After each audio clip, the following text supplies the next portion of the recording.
Group. WBTV News starts right now with breaking news. And that breaking news tonight, the field of Republican candidates for the vacant District 9 seat becoming a little bit clear. A person who's no stranger to Charlotte politics saying he is not running. Plus, a woman that was brutally beaten by a man trying to steal her car in Charlotte is speaking exclusively to WBTV about those terrifying moments. But first, on WBTV, a lot of activity on our Doppler radar as most of you are getting hit with heavy rain at the moment. The same storm system has turned deadly for other parts of the southeast. Good evening, I'm Ben Williamson. Right now, let's go live outside to Storm 3. You can see why today has been declared a first alert day. Conditions not so good, so be careful if you have to head out on the roads tonight. This is Storm 3 here on NC 49 near Lake Wiley. Our photojournalist John Sparks behind the wheel. A lot of rain here. Meteorologist Lindsay DePassis has been tracking this storm system all afternoon. Lindsay, the question is, what's the latest? Yeah, and I guess the only good part of this. All right, Lindsay, thanks so much. Some breaking news to get to. Lindsay mentioned those storms, the devastation this same system brought to other parts of the southeast. 3 tornadoes have been confirmed south of Auburn, Alabama. Our Montgomery affiliate reports 2 people are dead, including an 8-year-old little girl. Now, we're working to find out more about how they died. Emergency officials say many others are injured in this. More than 8,000 people sitting without power tonight. And there's also reports of destroyed homes, downed trees, and broken power poles. We hope to have more on that area coming up tonight at 11. Meanwhile, this is what it looks like in a different part of Alabama.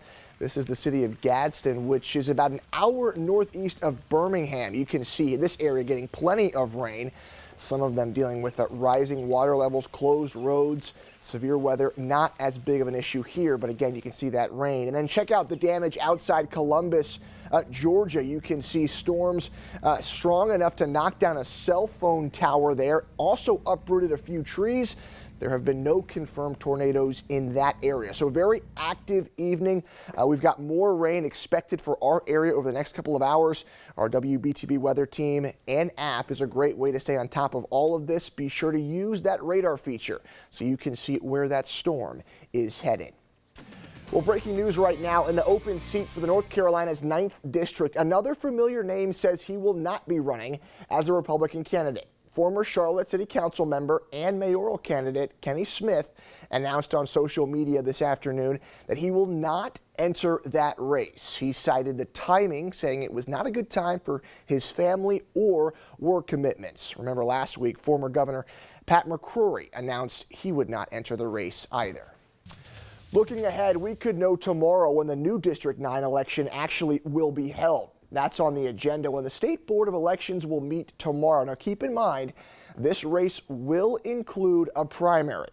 This comes after the State Board of Elections called for a new election after holding a hearing on alleged voter fraud back in the 2018 race. Well, right now, a man accused of shooting and killing a teenager still on the run tonight. Deputies say this man, it happened in Woodleaf.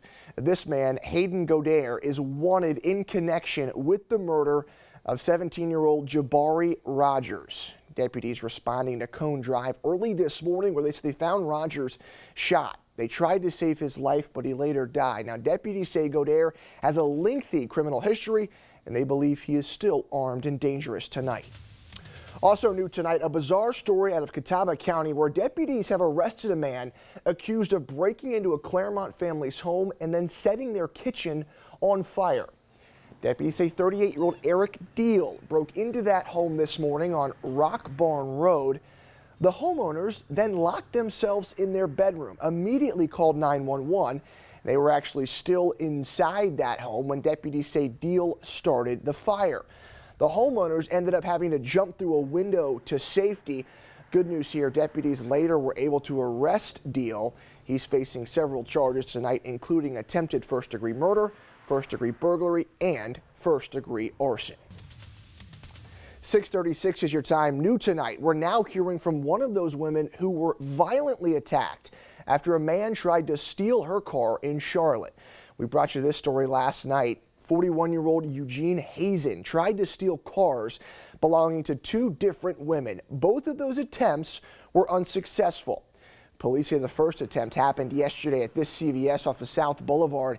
He's accused of beating a woman so badly she had to be sent to the hospital. And tonight, WBTV's Anne-Marie Haggerty joining us live. Anne-Marie, I know you spoke with that woman a short time ago after she was released from the hospital. The first question is, how is she doing tonight? Right now, police investigating a shooting that happened at a hotel right in the heart of Uptown. Police say 3 men got into a fight at the AC Hotel there near the epicenter. A confrontation happened inside an elevator early this morning. Police say one of the men took out a gun, shot one of the others. The suspect was also shot in the leg during that fight. Both were sent to the hospital, both expected to be okay. Now, police say the shooter did not know the 2 other men involved in that fight. Authorities plan to charge the shooter once he's released from the hospital. Well, new tonight, dozens of people were stuck on a portion of I-85 for hours and hours this morning. It happened in China Grove after a tractor trailer overturned. It then actually hit several sections of a barrier wall between the north and southbound lanes. The crash happened around 2:15 this morning up there at exit 68, but it caused traffic to be backed up for close to 9 hours. At one point, things got so bad, drivers got out of their cars on the highway. Troopers had to have them move. Cars had to be towed. The southbound lanes were also affected because crews had to bring in equipment to repair that barrier wall. And then we also had a multi-car crash on I-85 South this morning that sent 5 people to the hospital. This happened near Harris Boulevard and shut down those lanes for several hours as well. 3 people who were hurt, we are told, in the hospital with life-threatening injuries. 2 others expected to be okay. It's still unclear at this point what caused that crash. 6:40 is your time. Next on WBTV, as the Mueller probe continues, it may only be the beginning for the president. How Republicans are responding to the possibility of even more investigations. And our Storm 3 continuing to track the weather on this first alert day. It's still traveling along NC 49. You can see heavy rain we have seen in parts of our area. Be careful if you're headed out. Your first alert forecast coming up in just a few minutes. All right, Lindsay, thanks so much. We want to get to this breaking news. We mentioned it earlier in the show, but a tornado possibly touched down, multiple tornadoes in Lee County, Alabama. Now we're getting news from the sheriff there that more than 10 people are dead after at least 2 tornadoes hit that area, Lee County, Alabama, this afternoon. Again, this is the same system that's bringing us rain right now. Now we have more than 10,000 people in that area without power. They've already closed all the schools in that county for tomorrow.